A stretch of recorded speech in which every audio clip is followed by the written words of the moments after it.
우주평화 유지 프로그램 24-5편에서는 인류의 역사는 에덴에서 에덴까지라는 내용으로 말씀을 드리도록 하겠습니다.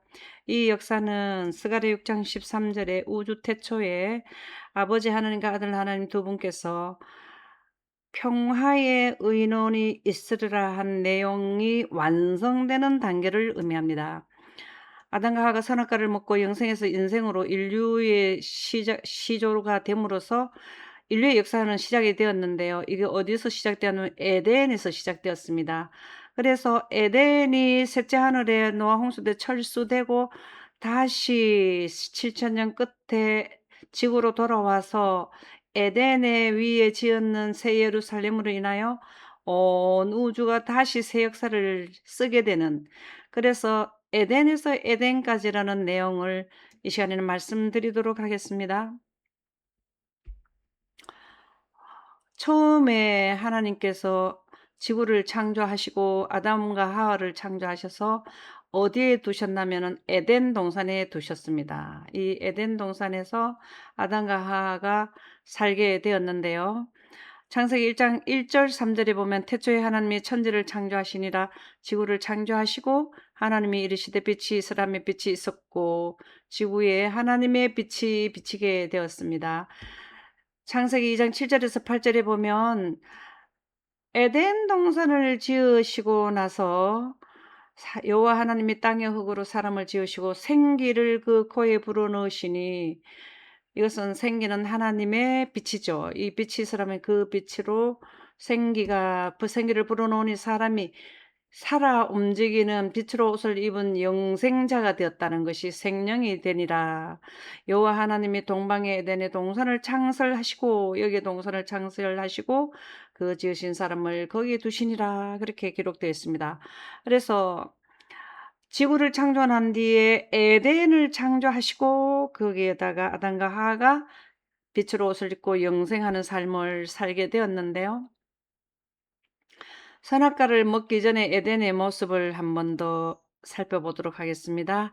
창세기 2장 9절에 보면 여호와 하나님이 그 땅에서 보기 아름답고 먹기에 좋은 나무가 나게 하시니 동산 가운데는 생명나무와 선악을 알게 하는 나무도 있더라. 여기 에덴 동산 중앙에 생명나무와 선악을 알게 하는 나무가 있더라는 것입니다. 그래서 창세기 2장 10절에서 15절에 보면 에덴 동산의 모습이 중앙에는 그 많은 과일 나무가 있지만 생명과와 선악과가 또 있고 또 강이 흐르더라는 것인데요. 강이 에덴에서 흘러나 동산을 적시고 거기서부터 갈라져 크게 동서남북이라는 이러한 큰 지류의 강을 네 근원이 되도록 하셨습니다. 첫째 이름은 비손이요, 하일라 온 땅에 둘렀고, 두 번째는 베델리엄과 호마노도 있는 그 첫 번째 이름은 비손이고 금이 온 땅을 둘렀고요. 두 번째 강의 이름은 기혼인데요. 구스 온 땅을 둘렀다 그랬습니다. 셋째 강의 이름은 힛대길이고 아수르 동쪽으로 흘렀고, 넷째 강은 유브라데인데 여호와 하나님이 그 사람을 이끌어 에덴 동산에 두어 그것을 경작하여 지키게 하시고 에덴 동산을 그들에게 경작하도록 주셨다, 그렇게 나왔습니다. 그래서 맨 처음에 인류의 조상이 살았던 지역이 에덴이며 에덴의 모습은 참으로 아름답도록 네 개의 근원의 강과 각종 먹을 수 있는 과일과 생명과 선악과가 있더라는 것을 기록해 주셨습니다. 그럴 때 선악과를 먹은 후에는 에덴만 영광이 비쳤다 하는 것은, 아담과 하와가 선악과를 먹기 전에는 하나님이 성층권의 물층에 물을 넣으시고 궁창에 물을 넣으시고 거기에다 하나님이 빛을 두셔서 지구 전체에는 하나님의 영광의 빛이 직접적인 빛이고 저 멀리 있는 태양빛은 간접적인 빛이었기 때문에 영생가는 빛의 비치는 데는 영생가는 빛의 옷을 입어야 되는 게 빛의 옷이 되겠습니다.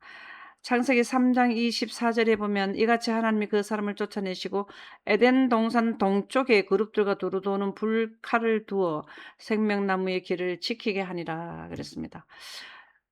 선악과를 먹었다라는 것은 불법을 행한 건데요. 불법이라는 것은 영생하는 법을 지키면 영생이고, 또 이 하나님의 성층권에 있는 빛을 등지는 것은 영생하는 것을 거절하는 의미가 되는 것입니다. 이것이 영생하는 법이 하나님의 빛인데요.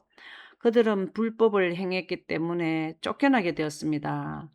그래서 쫓겨나고 나니까 이 지구에는, 여기에는 이제 하나님의 빛은 물러가고 태양빛만 비치는 지역이 되었는데, 에덴 동산만 두루도는 불칼을 두었다라는 것은 여기에 성층권에 있던 영광이 에덴 동산만 이렇게 두르게 되었다라는 내용이 되겠습니다. 창세기 3장 4절에서 5절에 보면, 뱀이 여자에게 이르되 너희가 결코 죽지 아니하리라. 너희가 그것을 먹는 날에는 너희 눈이 밝아져 하늘과 같이 되어 선악을 알 줄을 하나님이 아심이니라.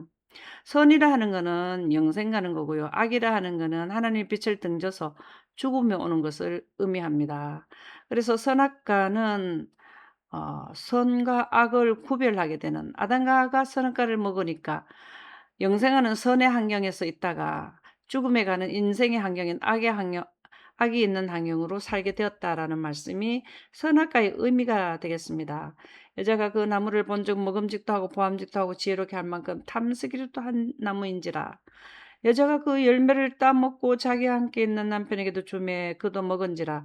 이에 그들의 눈이 밝아져 자기들이 벗은 줄을 알고, 이게 빛이 없이 물러갔다라는 의미가 되겠습니다.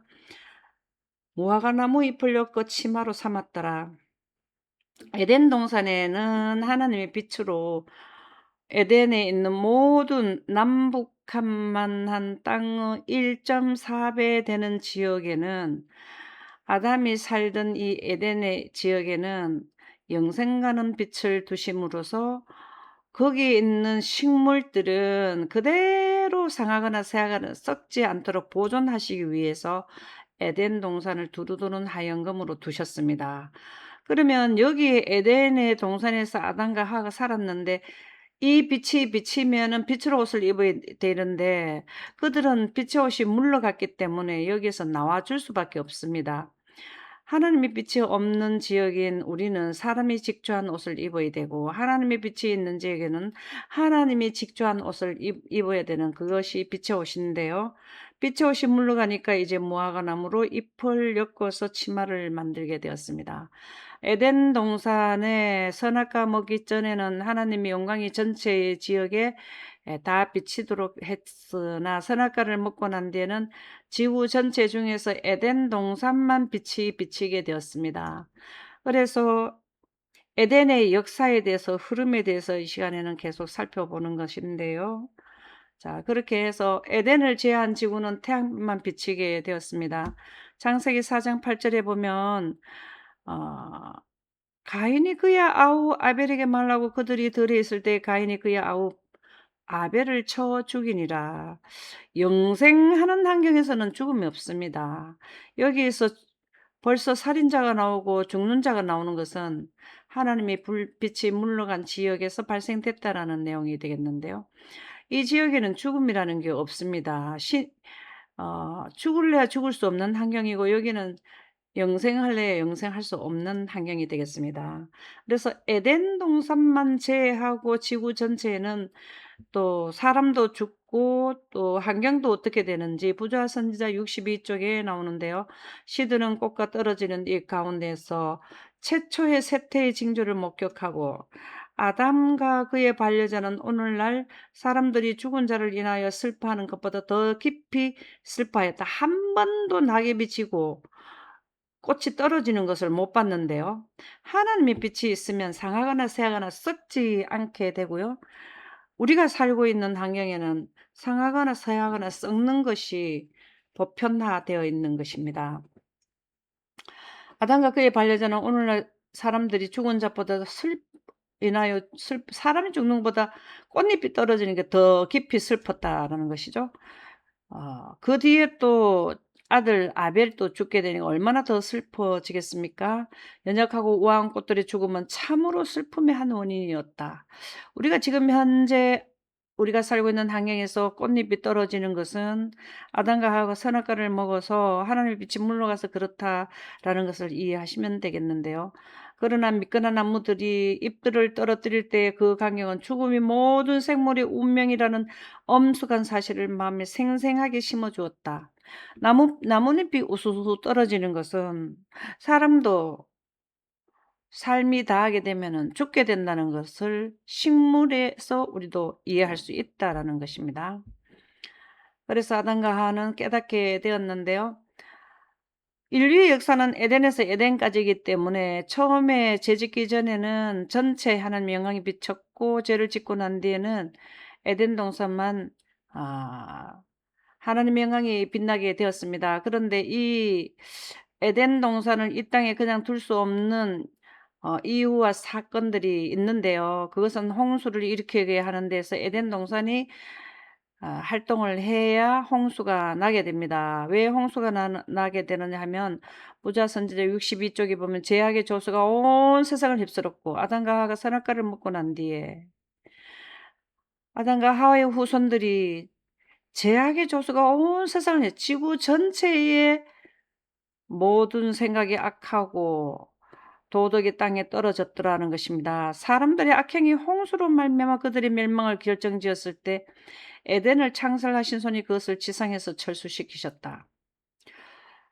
하나님께서 더 이상 인류가 몇백 년을 살면서 악한 일을 하는 것을 보시고 보실 수가 없어서 인류 대멸망, 1차 인류 대멸망을 결정하셨을 때 무엇으로 결정을 하셨나 하면, 성층권의 물층은 절대로 떨어지지 않도록 완전하고 기초가 튼튼하게 물층이 이루어져 있는데 영원토록 가게 됐는데, 이 물층을, 성층권에 있는 물층을 지구로 다 쏟아져 내리게 하는 데 있어서는 어떤 충격요법을 써야 됩니다. 에덴은 남북한만한 땅의 1.4배를 떠갖고 갈 때에 여기에는 지구의 지표면이 이렇게 지각판까지 떼 가지고 가기 때문에 여기에 문제가 생겨서 이 지구 자체가 조각조각이 나게 되고, 에덴이 철수됨으로써 성층권에 있는 거대한 물을 담는 그릇인 지구의 큰 물그릇이 흔들려 버리고 치고 올라가면서 충격을 주기 때문에 균형을 잃어버려서 쏟아져 내리게 되었습니다. 이때가 언제냐면 노아가 600세 되던 해 둘째 달, 그 달 11의 날 17일이라는 것입니다. 그래서 하늘의 창문이 열렸다는 것은 성층권에 있는 물층이 내려왔다는 것입니다. 40주야를 폭포가 쏟아지듯이 쏟아져 내렸다. BC 2350년 2월 17일에 에덴이 철수되었다고 보시면 되겠습니다. 그래서 인류의 원고향인, 본향인 에덴이 어디로 가나 하면 셋째 하늘로 이동이 됩니다. 셋째 하늘에 하나님께서 에덴 동산을 떠서 가져가신 것은 많은 이유가 있는데요. 첫 번째, 지상에서는 악한 자들을 대멸망시키는 일이었고, 하늘에 가서는 모형의 성막에 에덴 영광이 모형 성막에 가는데, 하늘에 가서는 하나님께서 새 예루살렘을 짓는 터를 위해서 셋째 하늘에 옮겨가셨습니다. 그런데 셋째 하늘에 옮겨가고 나니까 영생 가는 하나님의 생기가 죽음에 가는 지구 인류에게는 물리적으로 보이지 않게, 환경에 보이지 않게 되어버렸습니다. 처음에는 성층과 물층에 있으니까 지구 전체에 비쳤고, 그 다음에 에덴 동산에는 있었는데요. 에덴 동산에 두루도는 하영검으로 있었는데 그마저도 셋째 하늘에 가버렸으니까 지구에는 죽음의 법인 태양빛만 비치고 영생하는 빛인 하나님의 빛은 물리적으로 나타나지 않게 되었습니다. 그것을 하나님께서는 인류에게 희망을 주는 영생하게 하는 빛을 그냥 두고만 보고 있을 수가 없었습니다. 그래서 부자선자 62 쪽에 보면 에덴 동산은 사람이 그 즐거운 길들에서 추방된 후에도 오랫동안 지상에 남아 있었다. BC 1350년 2월 17일에, 그러니까 죄를 짓고 난 뒤에도 한 2000여 년을 있었다라는 거죠, 지상에. 타락한 인류는 오랫동안 그 무제한 시대의 집을 바라보도록 허락되었다. 아담과 하와 그의 후손들은 늘 에덴 동산의 입구에서 예배를 드렸다라는 것이죠. 그, 그 에덴 동산 입구 안을 보면은 아담과 하와가 죄를 짓고 900살을 더 살았는데요. 거기에서도 몇백 년이 지나도 꽃들이 시들지 않더라는 것을 예배드릴 때마다 후손들이 봤다는 겁니다. 그것이 무제한 시대의 집을 에덴 동산이죠. 예, 꽃과 풀과 나무가 그대로 100년이 가도 그대로 200년이 가도 살아있더라는 것입니다. 지금의 우리 꽃들은 1년 피었다가 지고 시들고 그렇게 하는데, 거기는 무제한 시대의 집이기 때문에, 하나님의 빛이 비치기 때문에 그렇다는 겁니다. 그 들어가는 입구는 파수보는 천사들로 말미암아 차단당했다. 하나님의 영광이 그룹 천사들이 경배하는 낙원의 문에, 예루살렘 입구죠, 나타나 있다. 하나님의 영광이 그룹 사이에 나타났으며 문에 나타나는 후에는 이것을 세키나라고 하였다. 이스라엘 예배의 중심인 지성소 안에 거하게 되었다. 예루 그 에덴 동산에 두루두는 하얀검인 하나님의 영광이 어디로 갔냐면, 에덴이 셋째 하늘로 철수되고 나니까 그 영광이 두 번째 칸에, 성막 두 번째 칸에 두셨다는 것입니다. 그래서 인류에게 하나님의 영생하는 빛을, 생기를 지속적으로 교육하시는 기간이 바로 성막이 되겠습니다. 히브리서 11장 10절 15에서 16절에 보면, 그것은 하나님께서 설계하여 세우신 견고한 하늘의 도성을 바라고 있었기 때문입니다. 그들이 나온 바 본향을 생각하였다라면 아담과 하와가 죄를 짓고 에덴 동산에 나왔는데요, 돌아갈 기회가 있었으려니와, 왜 그러냐면 하나님께서 설계하여 세우신 견고한 하늘의 도성을 어디에 세우냐면 에덴 동산 위에 세우기 때문에, 그래서 셋째 하늘에 에덴 동산을 철수시켰었습니다. 그런 것을 생각하면 돌아갈 기회가 있게 된다는 것인데요. 그들이 이제는 더 나은 본향을 사모하니, 더 나은 본향이라는 건 에덴 동산 터 위에 새 예루살렘을 건설하신다는 것입니다. 곧 하늘에 있는 것이라. 이러므로 하나님이 그들의 하나님이라 일컬음을 받으심을 부끄러워하지 아니하시고 그들을 위해 한 성을 예비하셨느니라. 에덴 동산을 1차는 인류의 대멸망이고요. 인류의 대멸망은 2차 인류의 대멸망을 이끄는 데에 그 바탕을 이루게 되었는데, 두 번째 교훈은 그 위에다가 새 예루살렘을 건설하시기 위해서 에덴 동산을 셋째 하늘로 가지고 가셨습니다. 그러면 셋째 하늘에 가서 에덴 동산 위에다가 새 예루살렘을 얼마 동안 건설하셨는가가 나옵니다. 언제 시작되었는가는 요한복음 14장 1절에서 3절에 나오는데, 너희는 마음에 근심하지 말라, 하나님을 믿으니 또 나를 믿으라. 예수님이 이제 부활 승천하시면서 이런 말씀을 해주셨죠. 내 아버지 집에 거할 곳이 많도다. 그렇지 않으면 너에게 일렀으리라. 내가 너희를 위하여 거처를 예비하러 가느니, 이 거처가 집이기도 하고 성전이기도 합니다. 원어로 보면 그렇습니다. 너희를 위하여 거처를 예비하면, 새 예루살렘을 건설하게 되면 내가 다시 와서 재림때죠 너희를 내게로 영접하여 나 있는 곳에 너희도 있게 하리라. 우리가 셋째 하늘에 가는 것은 우리 땅에 건설된 새 예루살렘 도성에 들어가는 것이 최종 목적지입니다. 이게 구원받은 인류들이 물려받을 유산, 기업이 되겠는데요.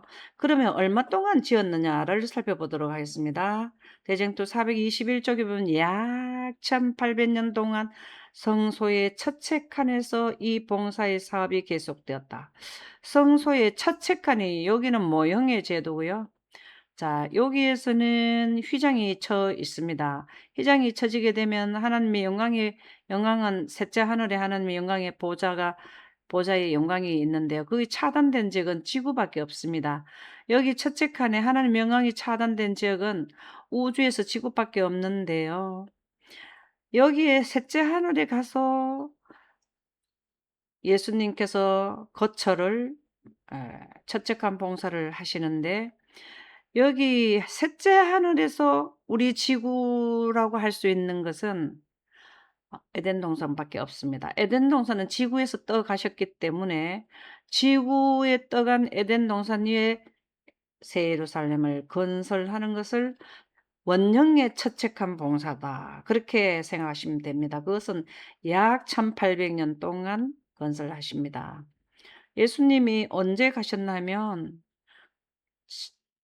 승천하시고 하늘에 가셔서 새 예루살렘을 짓기 때문에 AD 31년에 올라가셨기 때문에 그 시간대의 부근에서부터 시작을 했다라고 보시면 되겠습니다.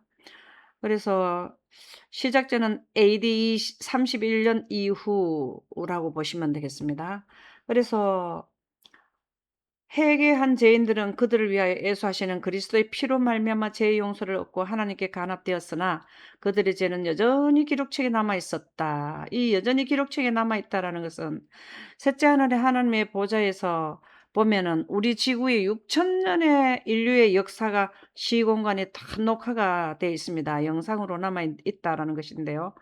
모형적 봉사에서 1년의 마지막 봉사 사업이 있었던 것처럼 여기서 대속죄일의 속죄를, 이스라엘 백성들의 죄를 속하는 그 대속죄일이 있듯이 인류의 구속을 위한 그리스도의 사업이 마치기 전에, 구속의 사업은 여기서 대속죄 그 조사 심판하는 것이죠. 하기 전에 성소에서 죄를 도말하기 위한 속죄 사업이 있게 될 것이다. 여기에서 새 예루살렘을 건설하시는 것이 에덴 동산 터 위에 셋째 하늘에 원형의 처책한 봉사를 하신다는 것입니다. 여기 처책한 봉사가 에덴 동산 터 위에 새 예루살렘을 건설하시는 것을 의미합니다. 그래서 새 예루살렘을 건설하시고 난 뒤에는 이제 두 번째 칸 봉사를 하게 되는데요.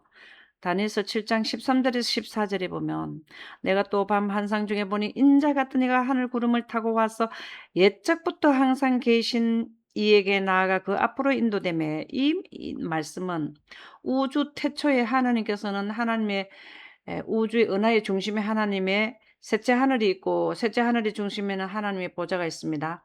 하나님의 보좌는 성층권, 궁창 위의 성층권의 하나님의 무리층이 하나님의 보좌입니다.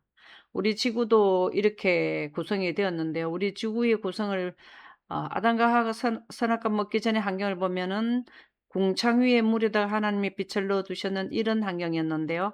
이것의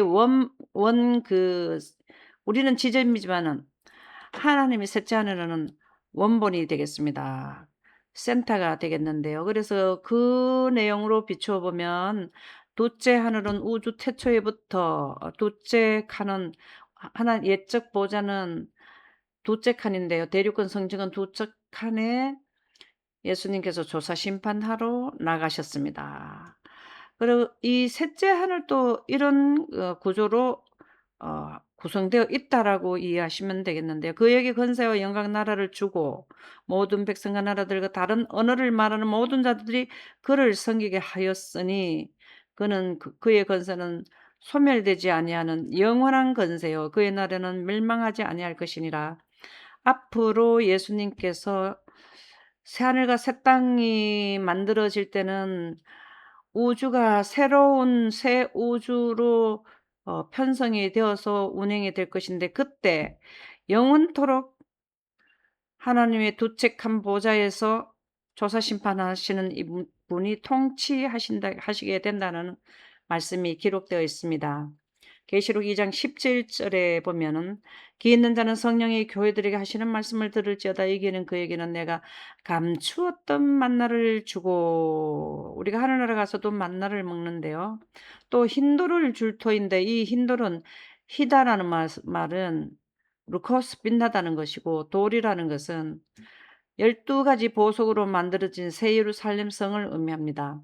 보석은 돌 속에 돌가인데요. 그래서 이 돌이라 하는 것은 사실은 흰 돌이라는 건 빛나는 돌, 하나님의 빛이 빛나는 돌은 하나님의 영광이 비치는 새 예루살렘을 의미하는데요.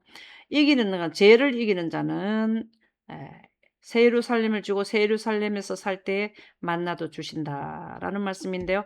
그 돌 위에 새 이름을 기록한 것이 있나니 하늘나라에 가서 새 이름을 우리의 이름이 새 이름으로 되어서 예루살렘 성에 기록이 된다는 것입니다. 받는 자밖에 그 이름을 알 사람이 없느니라. 우리는 지금 새 에덴의 인류의 역사는 에덴에서 에덴까지인데요. 어 아담과 하와가 살았던 에덴 동산에서 셋째 하늘에 가서 셋째 하늘에 이동이 되었을 때 거기에다가 새 예루살렘을 건설하신다는데 그 새 예루살렘에 우리 지구에서 구원받은 자들, 이긴 자들의 이름이 기록된다라는 말씀까지 우리가 교훈을 받았습니다. 의인들이 새 예루살렘에서 이제 형량을 정한다 하는 것은 의인들은 예수님이 재림할 때 1000년 동안 하늘에 갑니다. 그래서 예수님께서 두 번째 칸에서 지성소에서 의인들과 악인들을 분류를 다 하시고 의인들을 데리고 이제 셋째 하늘에 갔을 때 의인들은 무엇을 하나 하면 예수님께서 의인과 악인을 분류했는 그 악인들의 이름 옆에다 형량을 기록하러 갑니다. 마태복음 19장 28절에 보면 예수께서 가라사대 내가 진실로 너에게 이르노니 세상이 새롭게 되어 인자가 자기 영광의 보좌에 앉을 때에 나를 쫓는 너희도 12보좌에 앉아 이스라엘 12지파를 심판하니라. 이 말씀은 셋째 하늘에 올라가서 12지파라는 것은 지구에 남아있는 각 국가별로 악인들을 심판한다라는 의미가 되겠습니다. 예수님은 이미 이 죽는 자와 산 자는 구분은 다 되었지만 죽는 자의 이름 옆에 형량을 기록하러 의인들이 갔다라는 말씀이 되겠는데요. 좀 더 히브리서 7장 15절에서 18절에 있는 말씀으로 이해를 돕도록 하겠습니다. 멜기세덱과 같은 별다른 한 제사장이 일어난 것을 보니 더욱 분명하도다. 그는 육신에 속한 한 계명의 법을 따르지 아니하고 오직 불멸의 생명의 능력을 따라 되었으니 증언하기를 내가 영원히 멜기세덱의 반차를 따르는 제사장이라 하였도다. 의인들은 예수님은 멜기세덱의 반차입니다. 아비도 없고 하는 것은 더 이상의 존재한 분이 없는 그 말씀은 하나님을 의미하는데 하나님 중에서도 아들 하나님을 의미합니다. 제사장이라 하는 것은 그 심판하고 관계가 있는 것이기 때문에 다른 이스라엘의 그 모형의 제도에서 제사의식을 한 분들은 24반차 돌아가면서 했는데요. 멜기세덱의 반차는 예수님을 말씀하시는데요. 우리 인류는 여기 가서 의인들이 심판하는 인류는 육신의 24장로의 제사장의 반열에 해서 의하는 게 아니라 예수님을 따르는 자들에 의해서 그 말씀이 내가 영원히 멜기세덱의 반차를 따르는 제사장이라 하였도다. 의인들을 말씀하시죠. 전에 있던 계명은 연약하고 무익함으로 폐하고 율법은 아무것도 온전하게 못할지라. 이 말씀은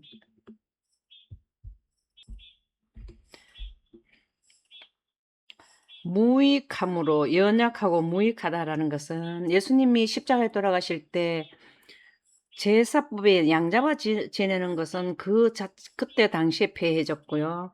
십계명도 폐하게 되는데 이 폐하다는 의미를 잘 이해를 해야 되는데요. 원어로 이해하시게 되면 그 법 자체가 십자가에 십계명이 못 박힌 것은 아니지만 그 법은 존재하지만 무익함으로 하늘나라 갔는데 인생에 적용되는 내 이웃을 아내를 간음하지 마라, 살인하지 마라 이러한 내용은 하늘나라 가면은 무익하기 때문에 그 법은 하나님의 보좌의 기초법으로 영원히 가되 적용이 되지 않는다는 말씀이 되겠습니다. 그것이 패하고라는 말씀인데요. 예수님이 하늘이 종이축까지 떠나가면 그 전까지는 1.1핵도 패하지 않는데 하늘이 종이축까지 떠나가면은 그때부터 십계명도 패하게 된다라는 의미는 법 자체는 있는데 그 법에 해당되지 않는 지역이 하늘나라이기 때문에 그 말씀이 되겠습니다.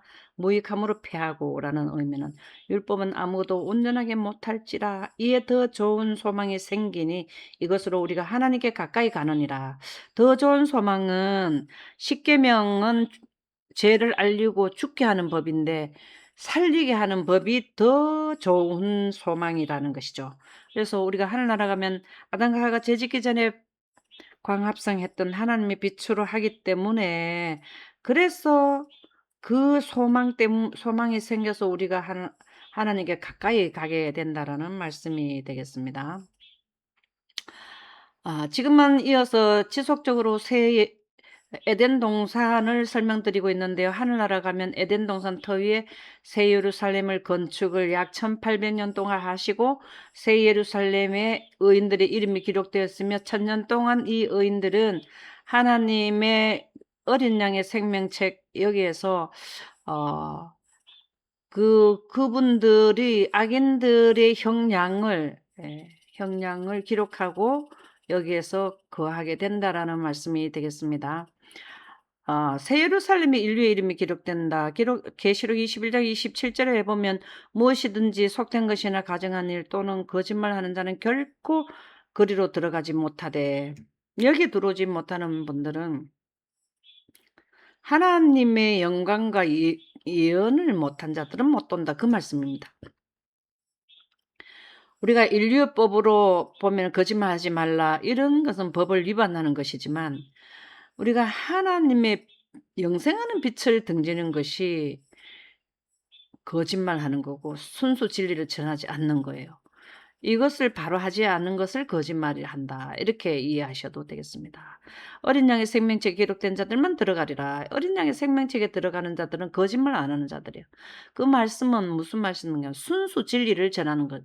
순수 진리는 하나님의 영광입니다. 영생하는 원칙을 말해주는 거죠. 그래서 거짓말 안 하는 자는 순수 진리를 말하는 자들을 의미합니다.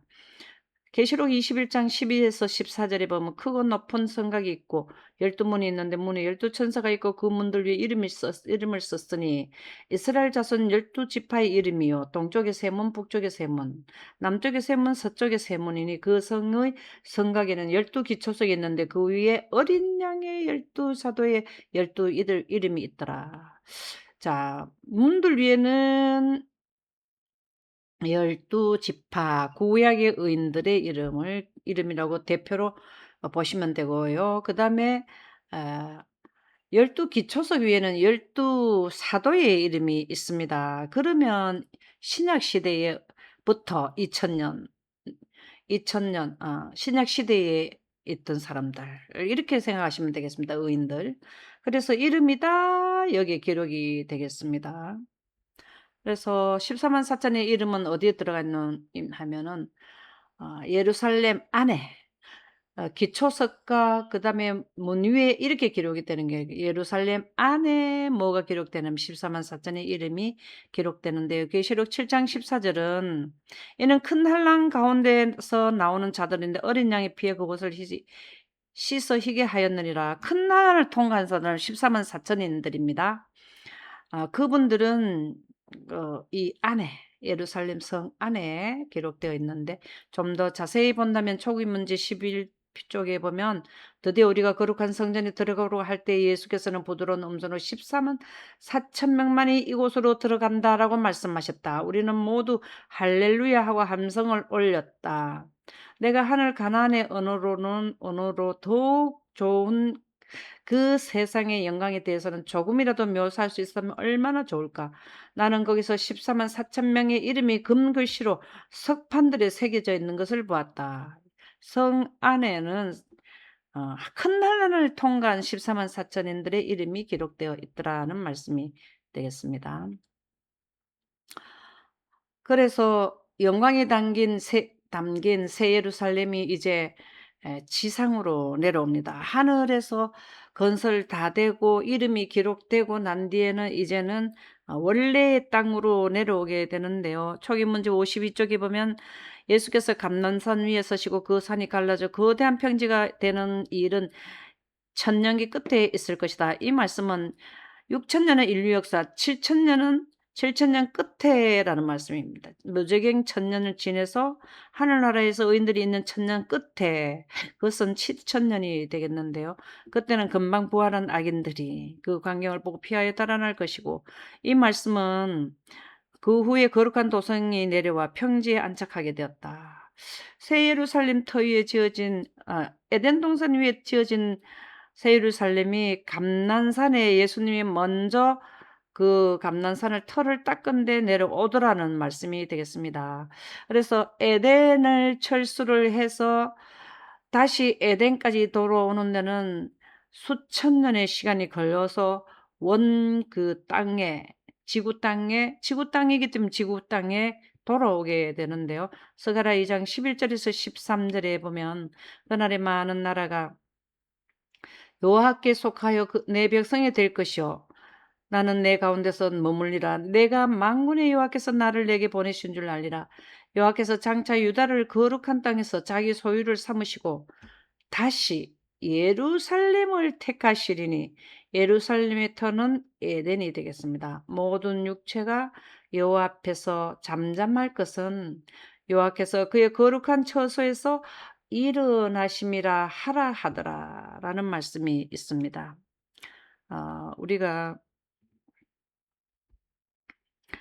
여기에 새 예루살렘이 하강을 하게 되면은 지금은 아버지 하나님이 계시는 아들 하나님과 계시는 셋째 하늘의 중심에 은하가 돌고 있다가 새 예루살렘이 하강을 지구로 하게 될 때에 이 모든 하나님의 보좌를 중심으로 돌던 이 은하들이 새 예루살렘을 중심으로 은하가 위치가 바뀌게 됩니다. 그래서 서서히 하루 동안 서서히 내려오는데 그 하루 동안에 뭘 하나 하면은 어 뭘 하게 되나 하면은 이 은하들이 그들의 위치가 바뀌게 됩니다. 그래서 지구를 이 예루살렘에는 하나님의 영광으로 가득하기 때문에 하나님의 영광의 중력이 이기는 중력을 이기는 청력 때문에 그래서 이 예루살렘을 중심으로 수많은 셀 수 없는 은하들이 은하를 중심으로 돌면서 새 예루살렘을 중심으로 돌면서 새 예루살렘이 지구로 안착하게 될 때에는 모든 은하가 지구를 중심으로 돌게 된다라는 말씀이 되겠습니다. 그래서 새 예루살렘 은하가 하강하는 데 있어서는 처음에는 인류를 대멸망시켰고 그다음에 하늘에 올라 철수됐고 하늘에서 또 첫째 칸 봉사인 새 예루살렘을 건설하시고 거기에 이름이 조사 심판을 통해서 이름을 다 의인들의 이름을 기록하고 다시 지구로 내려올 때 은하가 지구를 중심으로 다시 돌게 되는 우주가 재정비되게 하는 것이 그렇게 큰 역할을 하는 게 에덴이 되겠습니다. 그래서 이렇게 내려왔을 때에 인제 예수님께서 아버지 하나님이 지금은 중심으로 우주를 통치하시는데 지구로 내려와서 대관식을 할 때부터는 뭘 하시냐면 예수님께서 온 우주를 통치하는 통치자로 등극하는 대관식을 하게 됩니다. 이때 악한 천사들과 악인들은 다 멸망을 하게 될 텐데요. 계시록 20장 7절에서 9절에 보면 천년이 참에 사단이 그옥에서 나와서 땅의 사방 백성 곧 곡과 마곡을 미혹하여 모아 싸움을 붙이리. 이것이 이제 마지막 악인들과 악한 천사들과 하나님과 그의 추종자들이 한꺼번에 이제 마지막 전쟁을 하는 것이 곡과 마곡 전쟁이 되겠습니다. 그 수가 바다 모래 같더라. 저희가 지면에 널리 퍼져 성도들이 진과 사랑하는 성을 두르매 하늘에서 불이 내려와 저희를 소멸하고 여기서 소멸이 되죠. 악인들은 마치 정신 나간 사람들처럼 하나님의 아들의 대관식을 주목하게 된다. 전 우주에 있는 하늘의 우주에 있는 하나님의 아들들인 또 다른 행성에 있는 또 다른 아담과 하와들과 이 땅에서 구원받은 하나님의 의인들과 그다음에 천사들이 그다음에 악한 사람 악한 그 악인들이 부활했고 악한 사단과 또 악한 천사들이 다 우주의 존재자라는 건 다 모였는 자리에서 대관식을 했을 때에 그들은 악인들은 마치 정신 나간 사람들처럼 하나님의 아들의 대관식을 주목한다. 참 이 강경은 언어로 표현하기 어렵겠네요. 그들은 주님의 손에 그들이 멸시하고 범한 하나님의 율법의 돌비가 지어져 있는 것을 보았다. 자, 예수님께서는 빛을 생성하시는 분이십니다. 그리고 하나님의 보좌의 법은 의와 공평의 법이 있는데요.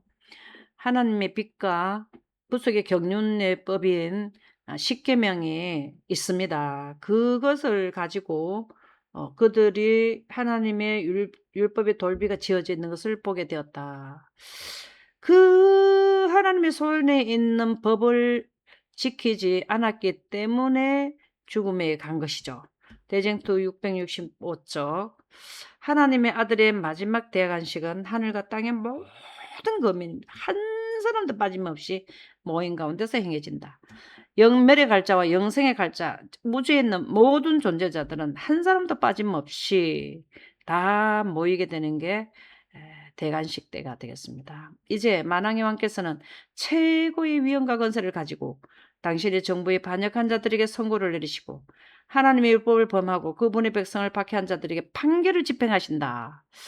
어디에서 하시냐면 에덴 동산 위에 지은 새 예루살렘에서 하시게 되는 것입니다. 지금 현재는 지속적으로 에덴의 역사가 에덴에서 에덴까지 역사가 인류의 역사인 것을 교훈을 받고 있는데요. 이때에 왜 집행 심판을 우주 거민들이 다 모인 가운데 하나면 사단이 맞다고 주장했는데 하나님의 법을 어기면서 자기가 하는 게 맞다고 했는데 시작과 과정, 인류의 역사는 과정이고요. 결과는 대관식 때 일어나는 이것을 봄으로써 정말 옳은 것이 무엇인가를 분명히 깨닫게 될 때가 대관식 때가 된다라는 말씀인데요. 이사야 26장 9절에 보면 내가 밤에 내 영혼이 주를 사모하였은즉 내 중심이 주를 간절히 구하오리니 이는 주께서 땅에서 심판하시는 때에 땅에서 심판하시는 하늘에서는 조사 심판하시지만 땅에서 심판하시는 건 집행 심판이 되겠는데요. 세계의 거민이 의를 배웁니다. 영생에 대한 것과 영멸에 대한 이것이 바로 하나님의 빛이라는 것은 의는 하나님의 사랑이요 사랑은 빛과 생명이라는 것을 여기에서 땅에서 심판할 때에 대관식 때에 악인과 악한 전사는 대멸망을 하게 되는 하나님의 유황불에서 하게 되는데요. 세계의 거민이 의를 배운다라고 기록되어 있습니다. 스가랴 10장 6절에 보면 내가 유다 족속을 경고하게 하며 요셉 족속을 구원할지라. 유다 족속은 하나님의 백성을 의미하죠. 요셉은 또 하나님의 백성 중에서도 예를 들자면 14만 4천인들 이렇게 더 이스라엘이 야곱이 소중히 여겼던 요셉이죠. 하나님께서 소중히 여기는 14만 4천인들을 족속을 구원할지라 내가 그들을 긍휼히 여김으로 그들이 돌아오게 하리니 그들을 내가 내버린 일이 없었음 같이 되리라. 나는 그들의 하나님 여호와라. 지금 우리는 내버려진 것 같이 보일 수 있습니다. 이 땅에 사는 일생 동안에는 그러나 하나님께서는 절대로 우리의 삶에서 내버려 두지 않고 늘 구속에 대해 역사 에덴을 통해서 인류를 구원하려는 지속적인 그 역사 노력을 하시고 계신다는 것이죠. 그래서 새 예루살렘은 이제 우주의 수도가 되는데요. 새 예루살렘은 에덴의 터 위에 새 예루살렘이 되어 있기 때문에, 그래서 인류의 역사가 끝나고 새로운 영생의 역사도 다시 에덴에서 시작되며, 새로운 우주의 역사도 에덴 동산 위에 지은 새 예루살렘이 하강을 하고 대관식 이후로 이제 우주의 수도가 된다고 기록되어 있습니다. 미가서 4장 1절에 보면, 오라 우리가 여호와의 산에 올라가서 야곱의 하나님의 전에 이르자. 이것이 새 예루살렘입니다. 그가 그의 도를 가지고 우리에게 가르치실 것이며, 영생하는 도, 우주를 통치하시는 도, 이런 것을 우리에게 이제 하늘나라에서 가르치신다. 우리가 그의 길로 행하리라 하리니, 이는 율법이 시온에서부터 나올 것이며, 이 시온은 하나님의 영광이 있는 지역인데 하나님의 영광이 여기서부터 나오게 됩니다. 그래서 율법인데요, 하나님의 영광은 하나님의 의와 공평의 법인 율법이 되겠습니다. 여호와의 말씀이 예루살렘에서부터 나올 것임이라. 이것은 우주 통치권이 되는 우주 수도가 된다라는 말씀이 되겠습니다. 여기에서 우주에 통치하는 모든 말씀이 흘러나가게 되는데요. 더해진 건 상간 67쪽에 보면, 오 시온이 일어나 그의 아름다운 옷을 입을 것이라. 새 예루살렘 12가지 보석이죠. 이게 아름다운 옷은 영광의 옷입니다. 보석을 통과할 때, 하나님 빛이 통과할 때 빨강, 초록, 파랑 이 삼원색에서 12가지의 색깔을 내는 하나님의 영광이 나타나는 지역을 시적으로 표현한 말씀이 되겠는데요. 오 시온은 빛날 것이라. 새 예루살렘은 아름다운 하나님의 영광을 발할 것이다 라는 말씀이 되겠습니다. 시온이란 히브리어는 찌온인데요, 영원한 수도로서의, 그러니까 앞으로 새 예루살렘은 우주가 재개편되고 나서 영원히 가는 우주의 수도가 된다는 말씀인데요. 영원한 수도로서 예루살렘의 한산 시온이라 그렇게 기록하고 있습니다. 지구에서 우주를 영원히 통치하시게 됩니다. 우리 지구에서 지구의 새 예루살렘이 에덴 동산 위에 지어진 새 예루살렘이 지구에 안착하게 되면 대관식을 하시고, 에덴 동산 터 위에 지은 예루살렘에서 대관식을 하시고, 여기서부터 영원토록 우주가 유지되게 된다라는 말씀인데요. 미가서 4장 7절에 보면, 저는 자로 남은 백성이 되게 하며 멀리 쫓겨났던 자로 강한 나라가 되게 하고. 이것은 우리 지구가 되지 않습니까? 멀리 쫓겨났던, 영생에서 멀리 쫓겨나가서 인생의 삶을 산 지구가 강한 나라가 되어서 온 우주에 죄를 짓지 않는 자들은 지방에 살고 있지만, 이 지구에 있던 의인들은 센터에 가게 된 것이죠. 그래서 강한 나라가 되게 하고, 나 여호와가 시온산에서 이제부터 영원까지 그들을 치리하리라 하셨나니. 시편 78편 68절에도 오직 유다 지파와 그 사랑하는 시온산을 택하시고, 유다 지파, 야곱이 이름이 이스라엘 되는데 이스라엘의 12지파 중에서도 유다가 예수님이 나온 지파가 되죠. 그래서 예수님으로 인해서 구원받은 자들이 시온에서 살게 된다라는 말씀인데요. 거기는 다시 밤이 없겠고 등불과 햇빛이 쓸데없으니, 왜 등불과 햇빛이 쓸데없느냐 하면, 이 영광이 이 지역에서 빛나고 아버지 하나님과 아들 하나님 자체가 여기에 함께 살기 때문에 주 하나님이 그들에게 빛이심이라. 그들이 세세토록 왕노릇하리로다.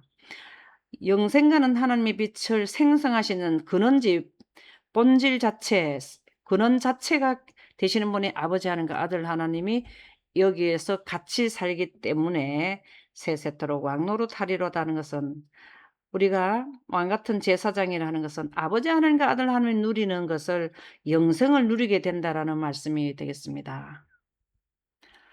거기에서 이제 눈물을 씻겨주는 지역이 어디냐면은 에덴 동산 위에 세워진 새 예루살렘이 되겠습니다. 새 예루살렘은 늘 에덴하고 같게 되는데요. 이사야 25장 8절에 보면, 사망을 영원히 멸하실 것이라. 영광이 있으면은 죽을 수가 없습니다. 주 여호와께서 모든 얼굴에서 눈물을 씻기시며, 지금 우리가 아파서 울고 슬퍼서 울고 사망 때문에 울고 하는 것은 얻게 된다는 말씀인데요. 왜냐하면 태양빛이 비치지 아니하고 하나님께서 하나님께로부터 나오는 하나님이 우리의 등불이 되시기 때문에 그렇습니다. 그 백성의 수치를 온 천하에서 제하시리라. 백성의 수치라는 것은 우리가 참 꼴는 일이 많지 않습니까? 아파서 다른 사람들에게 나타 자신을 내보이기도 그렇고 모든 수치가 많습니다. 제대로 못 봐서 또 수치도 있고 모든 수치가 이 땅에는 많은데요. 다 없애버린다는 거예요. 하나님께로부터 하늘의 지혜를 배우기 때문에 이와 같이 이같이 말씀하셨느니라. 계시록 7장 17절에는 이는 보좌 가운데 계신 어린 양이 저희의 목자가 되사 생명수 샘으로 인도하시고 여호와께서 저희 눈에서 모든 눈물을 씻어 주실 것임이라. 생명수와 생명의 빛이 있으면 죽음이 없는 지역입니다. 거기서 우리가 생명과를 먹고 이렇게 될 때에는 죽을래야 죽을 수가 없는 환경이 되어서 슬픔이 없어진다라는 말씀이 되겠습니다. 새 예루살렘에서 만나는 여인이라는 것을 살펴보겠는데요. 고린도전서 3장 16절에서 17절에 보면 너희는 너희가 하나님의 성전인 것과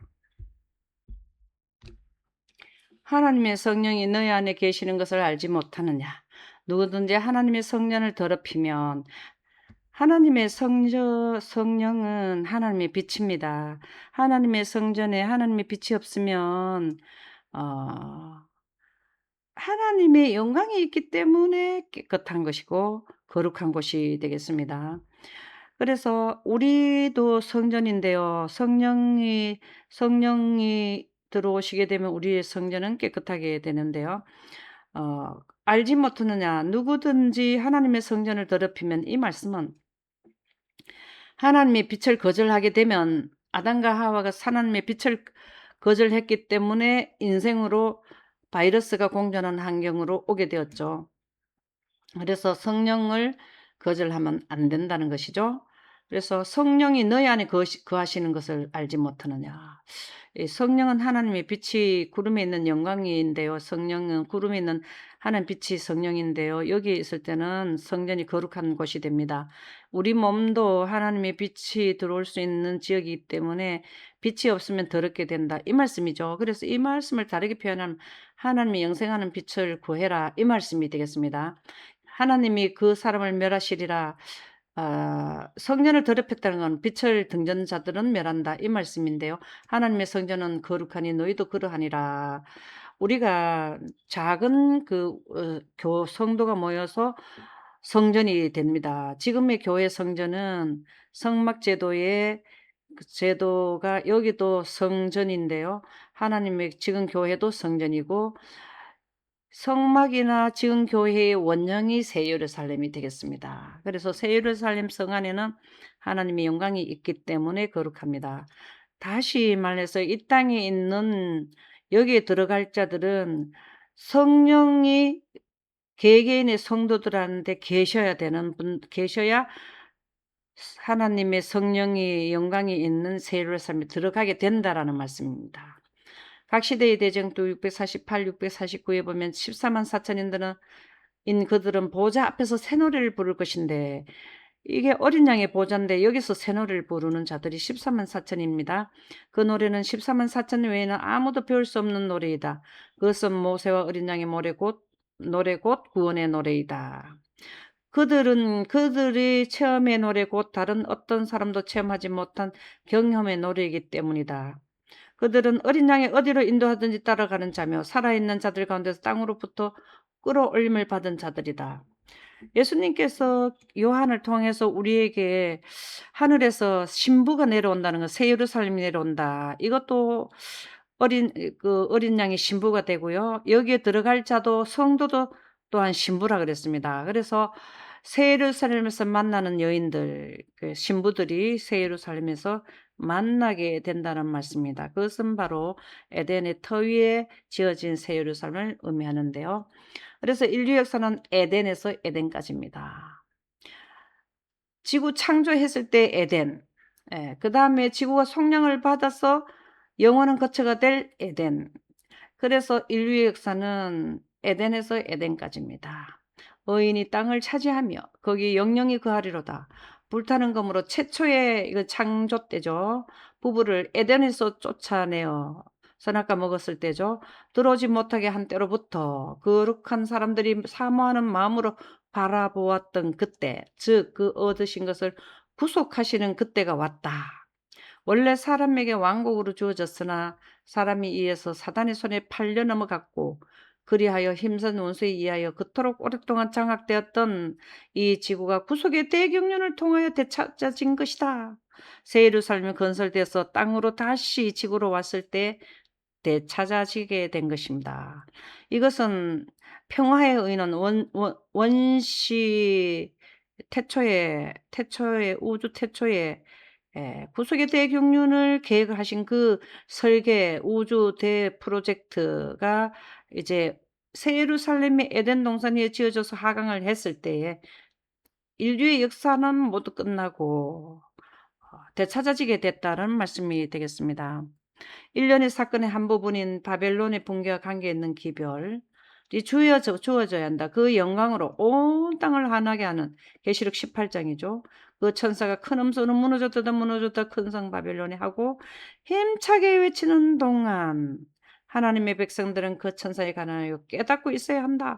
지금 현재 우리는 이런 걸 깨달아야 되는데요. 셋째 천사 기별로서 큰 성 바벨론이 무너진다고 외칠 때에 그 기간 안에는 깨달아야 된다라는 말씀이 되겠습니다.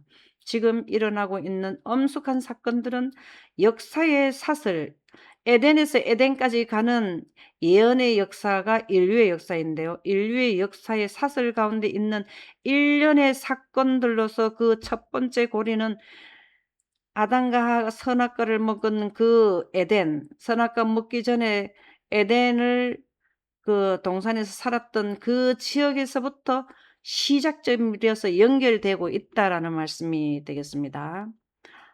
그래서 이러한 에덴에서 에덴까지 인류의 역사는 우리가 깨달아야 할 구속의 대경륜인데요. 모든 인류에게 선포되어야 되겠습니다.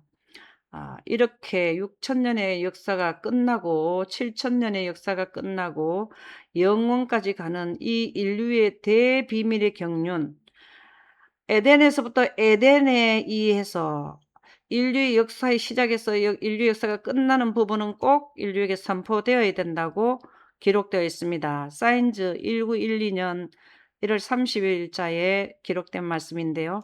신성과 인성의 결합은 참으로 비밀이며 초림이죠. 하나님과 함께 숨겨진 비밀이요 만세와 만대로부터 감춰졌던 것이다.